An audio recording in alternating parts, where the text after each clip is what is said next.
আজ শ্রাবণ মাসের চতুর্থ সোমবার, কিন্তু আমি তো করতে পারলাম না কারণ আমাদের অশৌচ পড়ে গেছে। তো কি হয়েছিল ঘটনাটা এবং আজকে বাড়িতে কি কি রান্না করলাম অশৌচ অবস্থায়, তো সেটাই তোমাদের সঙ্গে আজকে এই ভিডিওতে শেয়ার করব। সো হ্যালো এভরিওয়ান, নতুন একটা ব্লগ ভিডিওয় তোমাদের সকলকে স্বাগত জানাই। আমি শর্মিষ্ঠা, কলকাতা বিরাটি থেকে। গতকাল তোমরা আমার পোস্টে অনেক কমেন্ট করেছো এবং জিজ্ঞাসা করেছো যে দিদিভাই তোমার বসিরহাট কি করতে যেতে হলো, কারণ তোমরা অনেকেই জানো কি যে আমার বসিরহাটে যেমন শ্বশুরবাড়িও আছে তেমনি বাপের বাড়িও আছে। তো আমি প্রথমত পোস্টে লিখেছিলাম কি যে আমার শ্বশুরবাড়ির একজন মারা গিয়েছে, তো সেই কারণেই আমাকে যেতে হয়েছে হুট করে।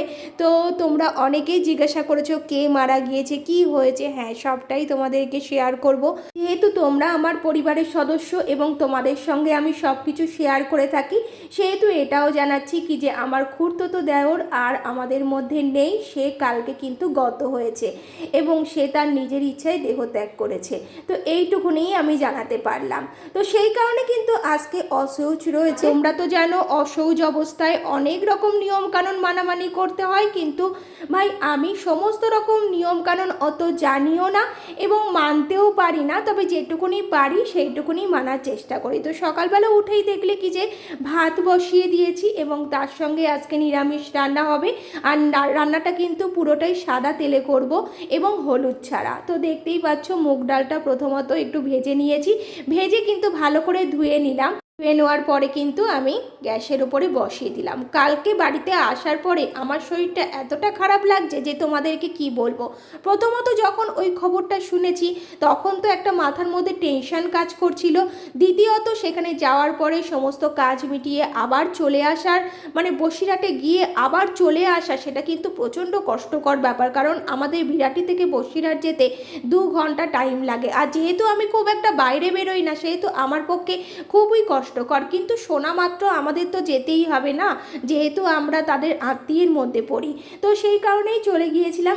এরপরে সমস্ত কাজ কমপ্লিট করে এসে আজকে সকালবেলার থেকে শরীরটা মোটেই ভালো লাগছে না, কীরকম ঝিমঝিম ভাব করছে। তো যাই হোক, আমাকে কাজ তো করতেই হবে। তো যেহেতু আজকে পুজো দিতে পারলাম না, এবার দেখতেই পাচ্ছ কি যে মুগের ডালটা পুরোপুরি সেদ্ধ হয়ে গেছে। সেদ্ধ হয়ে যাওয়ার পরে কিন্তু ভালো করে কড়াটা ধুয়ে নিয়ে এবার আমি কিছু বেগুন ভাজবো।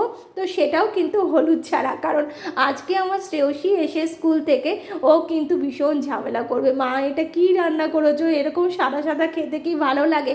তো কিছু করার নেই, এ তো মানতেই হবে, এটা সমাজের নিয়ম এবং আরও অনেক নিয়মকানুন থাকে, কিন্তু সব কিছু আমি মেনে উঠতে পারি না।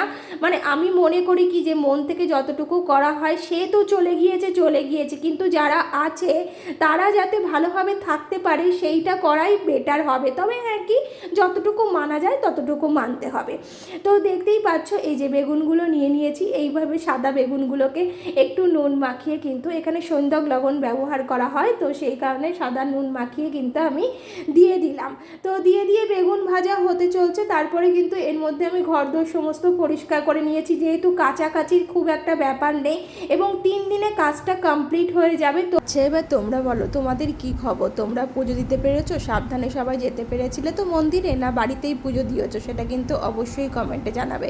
হ্যাঁ, আর একটা সোমবার কিন্তু বাকি রয়েছে, তো সেই কারণে আমি ভাবছি লাস্ট সোমবারে পুজোটা ভালোভাবে দিয়ে নেব। এই দেখো দেখতে দেখতেই কিন্তু আমার বেগুন ভাজা কমপ্লিট হয়ে গিয়েছে। তারপরে ডাল করে নিলাম, মানে ডালটা সাতলা দিয়ে নিলাম। তো তার মধ্যে কিন্তু দিয়েছিলাম একটু শুকনো লঙ্কা, কালো জিরে ফোড়ন দিয়ে আর তেজপাতা দিয়েছিলাম, একটু মিষ্টি আর নুন দিয়ে কিন্তু ডালটা সাতলা দিয়ে নিয়েছি, আর তার সঙ্গে ছিল আলু পোস্ত।